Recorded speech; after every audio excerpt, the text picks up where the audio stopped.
అంబేద్కర్ కోనసీమ జిల్లా ఐనవేలి శ్రీ విఘ్నేశ్వర స్వామి ఆలయంలో లక్ష పెన్నుల పూజా కార్యక్రమం నిర్వహించారు. ఈ పంచమి రోజున స్వామివారికి ముందుగా సప్త నదీ జలాలతో ఆలయ అధికారులు అభిషేకాలు చేశారు.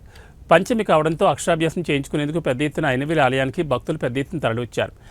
ఆది గణపతికి లక్ష పెన్నులతో పూజలు నిర్వహించిన అనంతరం ఈ నెల 8-9 తేదీల్లో విద్యార్థులకు పంపిణీ చేయనున్నట్లు ఆలయ అధికారులు వెల్లడించారు.